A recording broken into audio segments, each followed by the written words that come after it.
Well, hey everybody, this is Joe. Hey, welcome to the inside of my car. What are we doing here? Well, look what I just picked up from the repair shop. Yeah, it's an IBM Selectric Model 1.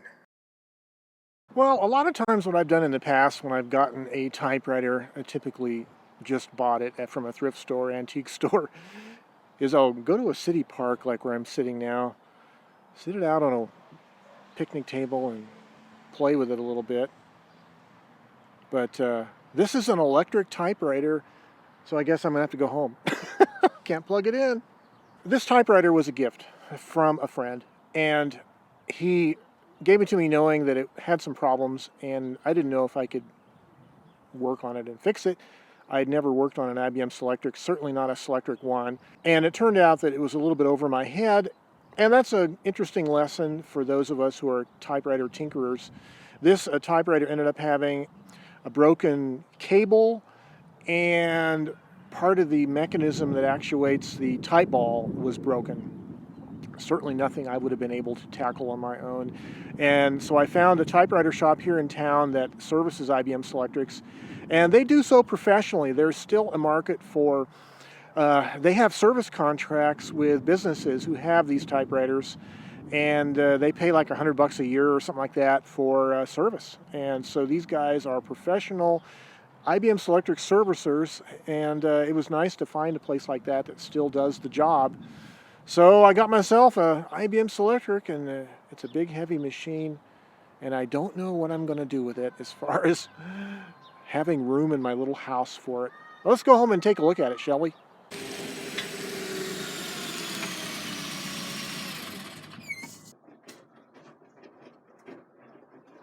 Look what I got! Woo-hoo.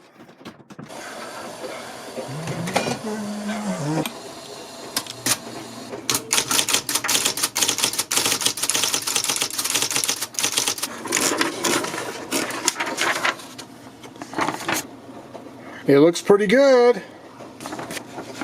And this must be the repairman's notations that he made. The quick brown fox jumped over the lazy old dog's back. Go fox go. That's pretty cool.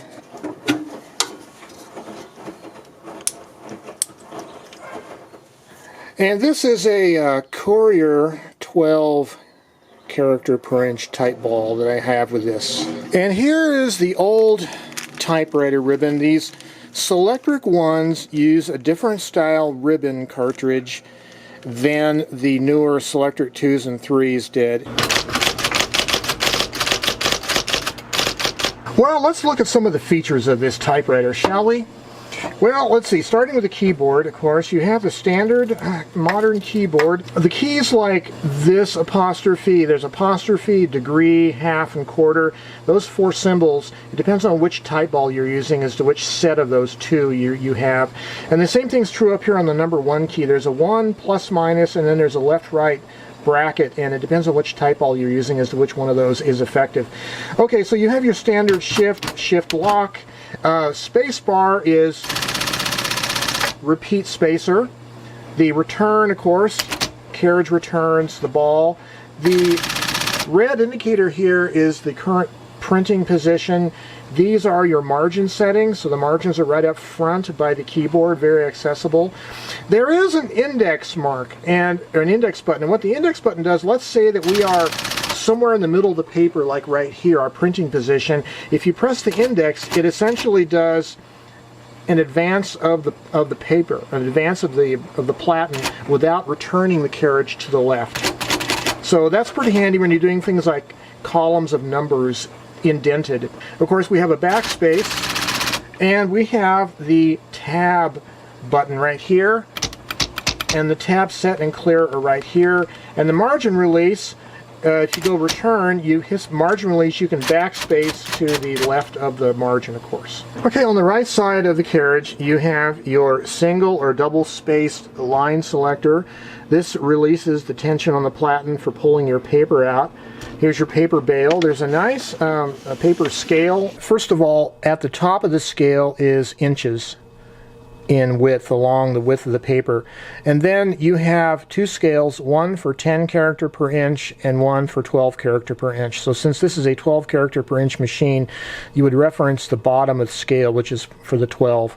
This is the page and end indicator, and it's marked in half-inch increments, and you set the scale to this reference mark when you at the top of your page, when the page is threaded into the top at the top of the paper guide, and you set it for the 2-inch position in from the top for standard 11-inch tall paper, and it'll give you an indication when you near the bottom of the page.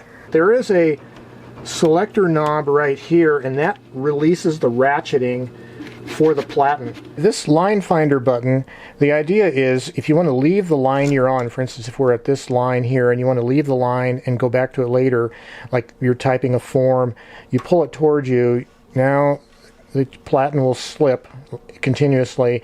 Then to return to your line, just go back to your approximate position, push the switch back, and then do a carriage return, and it'll go back to that same line. There is a stencil position, there is a load position, and then the closing position for loading and closing, loading the ribbon system. And of course this is a carbon film ribbon, so you can clearly see the letters that you've been typing, and it's only a one-pass ribbon. This Selectric I, of course, is built with carbon film ribbons, but there was an alternative model of this same typewriter that came with a different mechanism for fabric ribbons, and they had a fabric ribbon cartridge that would plug into here for using fabric ribbons. The Selectric I is a fixed pitch machine, unlike the later Selectrics, and so there's a number printed on the right of the note card guide here that says 12, so this is a permanently 12 character per inch machine. I'm currently using a 12 character per inch Courier type ball. There is an impression selector lever, and it gives you a selection of 1, 3, or 5, and it's next to the type ball. This is basically how dark or heavy the imprint is, and you should adjust it so that you have as dark of an imprint as you need without embossing the paper too heavily. On the other hand, there is a multiple copy control lever here on the left side of the rear machine. This controls how hard it hits for multiple copies. Normally you would leave it toward the front, and as you're making more copies like carbons or whatever, you progressively can increase the copy control here. If you want to permanently change the vertical position of your printing, you push in on the left platen knob and turn, and that will permanently change it. And that's also how you would get back to the same typing position if you've removed the paper and reinserted it later on. You can adjust it by adjusting it like that. To clear all the tabs on the machine at once, you want to go to the very right side of the printing of the carriage, and then what you want to do is hold down the clear button and then do a carriage return, and that clears all of the tabs at once. The keys that you press down and they repeat their action, IBM calls these type-o-matic keys, and these are the indexing key, the backspace, the carriage return, and the hyphen underline, and the space bar. If you want to return the carriage to the left of the same line without advancing the paper, you push in on the left platen knob without turning it and then do a carriage return. There are two paper centering symbols on the paper scale here, and to feed the paper in and center it properly, you want to pull the platen release lever, and then you want to move the paper, the top edge of the paper, so the corners, the top corners of the paper are even with these two marks, the corners on these marks right here. And then put your paper tension lever back. And here you can see the top right corner of the paper is even with this paper guide right here. And the one on the left accordingly there. And then you want to set the paper guide accordingly, and your rollers. And then you want to set your margins, which is right here, left margin, right margin, push it in, and set it to, so on my paper is about the 117 mark, so I'm going to set this at the 117 right here. I have mixed feelings about having this IBM Selectric. It's not that I'm opposed to electric typewriters, not at all. I think for me, what it comes down to is something that I experienced back in the 1980s when I bought my Smith Corona Daisy Wheel wedge typewriter, and that is every time you press a key, you're spending money. And what I mean is it is a single pass carbon film ribbon.